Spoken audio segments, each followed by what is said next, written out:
Улсын хурлын гишүүдийн өнөөдөр өдрийн мэндийг хүргэе. Арс намын бүлэг өчигдөр хуралдаад шийдвэр гаргасан.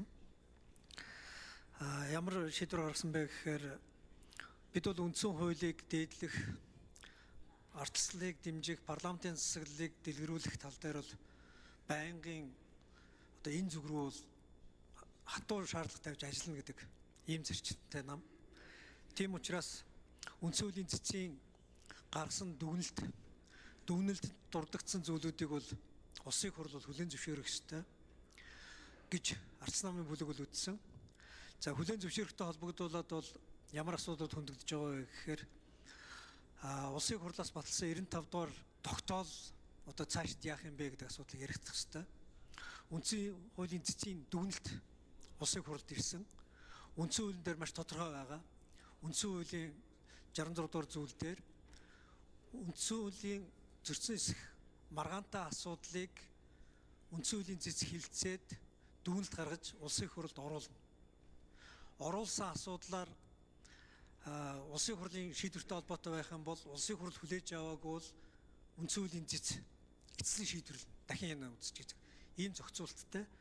Тэгээд өнөөдрийн яг энэ чуулганы хуралдаан бол өмнөх байнгын хоороодын хуралдаан дээр улсын хурлын 95 дугаар тогтоолыг яаж шийдэх тухай бол ярилцаагүй.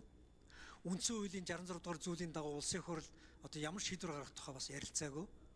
Үндсэн хуулийн 66 дугаар зүйл дээр маш тодорхой зааснаар бол яг энэ улсын хурлын шийдвэртэй холбоотой асуудал дээр бол улсын хурлын олон хүрэлцээрч саналаа ил гаргах замаар шийдвэрлэх ёстой. Тэгжээж хүлээж авсан аваагүй гэдэг асуудал хөндөгдөнө. Тэгээ манай намын өчигдрийн мэдгэл дотор маш тодорхой заасан байгаа. 25 оны 10 дугаар сарын 22-ны өдрийн их сурлын хуралдаанаар 8 дугаар дүгнэлтийг улсын хурл хүлээн зөвшөөрөх нь хууль ёсыг дээдлэх энэ зарчимд нийцнэ гэж үзсэн учраас улсын хурл энэ хүлээн зөвшөөрөх ажлыг хийх ёстой. Энэ ажлыг хийгээгүй үл ойлгохтой байдалтай байгаа учраас хэлцэж байгаа өнөөдөр энэ асуудал дээр арчилсан нам 5 өдрийн завсарлага авч байна. Бүлгээрээ дахин биднес ярилцах шаардлага байгаа. За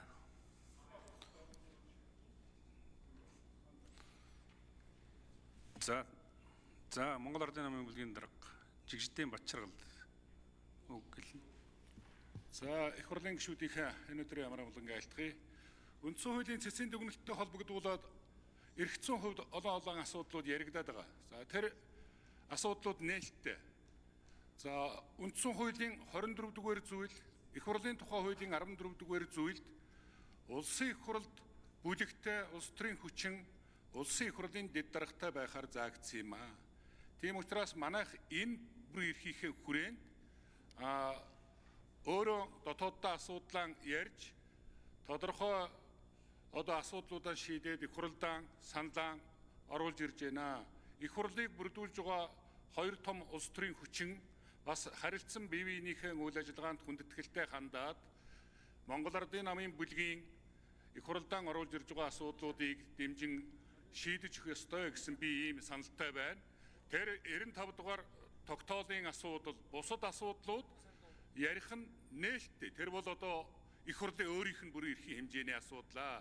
Тийм учраас энэ ярьж байгаа асуудлуудыг бас хэдүүлэн эрхцүүхэн хувьд зааглаж ярих ёстой. Нэгэнт үндсэн хуулийн цэц тодорхой асуудлыг авч үзээд зөрчил үүсгэсэн байна гэдээ гаргачих байгаа учраас их хурлын гишүүн, бүлгийн гишүүн итгэл хүлээлгэж улс төрийн дэмжлэг үзүүлсэн хүнээ хариуцлага тооцож огцруулах тухай асуудлыг шийдээд за бүлэг дэд даргатай байх, их хурлын дэд даргатай байх энэ эрхийнхээ хүрээнд дараагийнхаа дэд даргыг нэр дэвшүүлж байгаа асуудал нь бол үндсэн хуулийн цэцгийн дүгнэлтийг авч хэлцэхгүй байгаатай холбоотой асуудал биш ээ. Бид бүлэгт хамаарж байгаа эрхийнхээ хүрээнд асуудлаа төрүүчээс нь шийдлээ. Тийм учраас тэр цэцгийн дүгнэлтээр их хурлын 95 дугаар тогтоолыг яах вэ гэдэг асуудлыг их хурл хэлэлцэх эрх нь нээлттэй байна.